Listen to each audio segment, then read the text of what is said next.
सभे मगहिया भाई बहन के भूलेटन काका के राम राम। आथिन मगहिया खबर में सुनथी देश दुनिया के खबर। बिहार में पंचायत चुनाव के पहला चरण ले अधिसूचना आज जारी करल जाए। कल से होए तक नामांकन चुनाव 24 सितंबर के करावल जाए और गिनती 26-27 सितंबर के होए। लद्दाख में 18,600 फुट के ऊंचाई पर बनल सड़क के उद्घाटन सांसद जामयांग शेरिंग नामग्याल कैलन। केरल में कोरोना रुके के नाम न ले रहा है। पिछलका 24 घंटा में अकेले केरल में संक्रमित के संख्या 30,000 के पार रहा। कल टीका महाअभियान के तहत अपन देश में रिकॉर्ड 1.28 करोड़ आदमी के कोरोना वैक्सीन लगावल गए, जेकरा में अपन राज्य बिहार 22 लाख टीका लगा के अव्वल रहल। दिल्ली, राजस्थान, उत्तर प्रदेश और मध्य प्रदेश में आज से लइकन के स्कूल खोलल जा रहा है। जलियांवाला बाग रेनोवेशन पर राहुल गांधी और पंजाब के मुख्यमंत्री अमरिंदर के सुर अलगे अलगे है।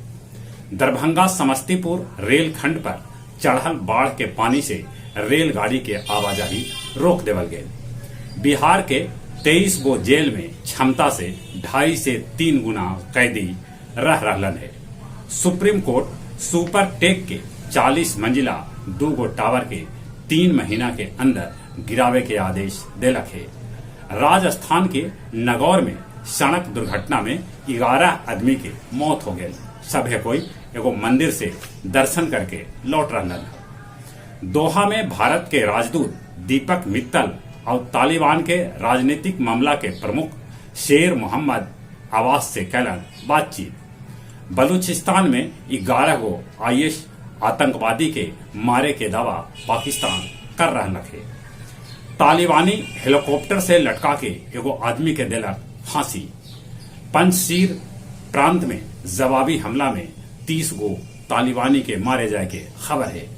सऊदी अरब एयरपोर्ट पर ड्रोन से हमला कैल गए, जेकरा में 8 आदमी घायल हो गए।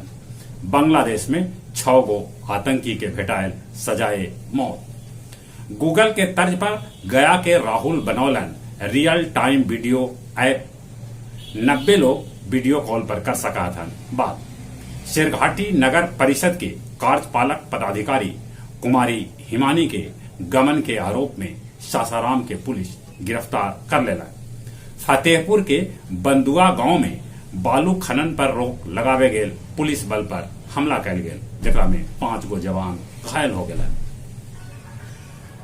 बाराचट्टी धनगाई थाना के बीबी पेसरा गांव स्थित श्री श्री नागेश्वर शिव मंदिर से 3 गो मूर्ति चोरी हो गया। महाअभियान में गया जिला में 1.10 लाख लोग के लगावल गए वैक्सीन। डोभी चतरा मार्ग पर बुधनी बाजार में मैजिक बैन से 19 कार्टून दारू बरामद किया गया। और अब कुछ खेल के समाचार।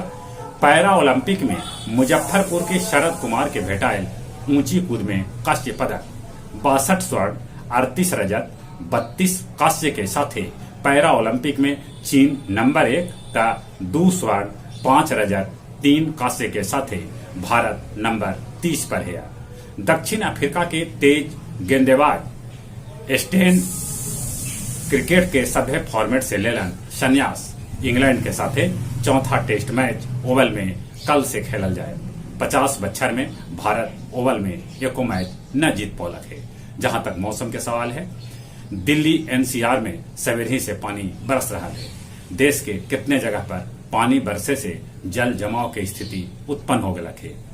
ककन नदी में बाढ़ आवे से जिंदगी अस्त व्यस्त है। कोरोना से बचेले मुंह और नाक पर मास्क लगाते, सोशल डिस्टेंसिंग के पालन करते, दिन में 3-4 बेर निमन से हाथ धोते। जो उम्र 18 बच्छर से ऊपरे है तक कोरोना के वैक्सीन जरूर लेते। चलित अपने सभी के एक बेर फिर से भूलेटन काका के राम राम।